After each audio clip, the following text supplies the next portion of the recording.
এইবাৰ পাটাচাৰকুছিত যুৱকক প্ৰহাৰ কৰিলে আৰক্ষীয়ে। মটৰচাইকেল গুৰিয়াই পেলাই দিলে খাৱৈত। মন্ত্ৰী ৰঞ্জিত দাসৰ সন্মুখতে আৰক্ষীৰ বীৰত্ব প্ৰদৰ্শন।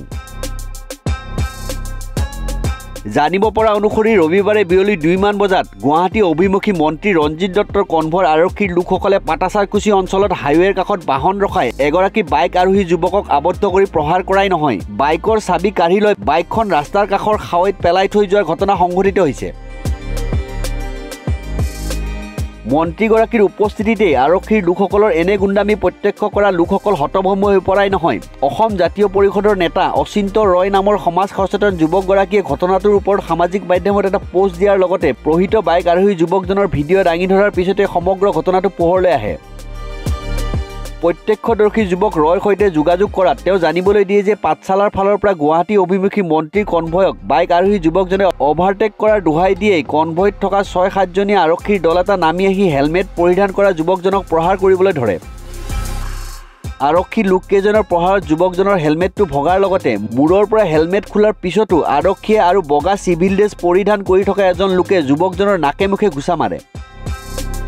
সেই সময়তে 10-15 গৰাকী লোক তাত সমবেত হোৱাত আৰক্ষীৰ দলটোৱে চাবিপাত কাঢ়ি লৈ বাইকখন ঠেলি খাৱৈত পেলাই থৈ গুচি যায়।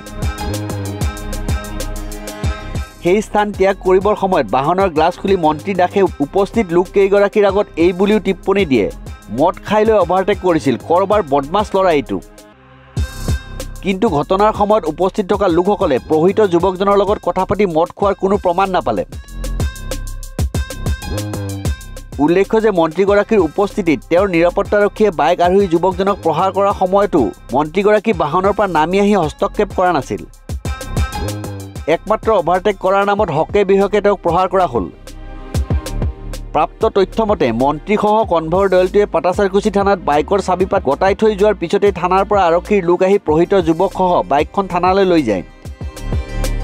উল্লেখ্য যে সামান্য কিবা ভুল ক্ৰুটি কৰিলেও আৰক্ষীক বৰ্বৰ আচৰণ নকৰি বাইক আৰোহী গাড়ী চালক বা আন নাগৰিকৰ প্ৰতি সহনশীলতা আৰু মানৱীয়তা প্ৰদৰ্শনৰ পাঠ দিয়া মন্ত্ৰীগৰাকীৰ সন্মুখতেই ৰবিবাৰৰ এই কাণ্ডই সকলোকে হতভম্ব কৰি তুলিছে।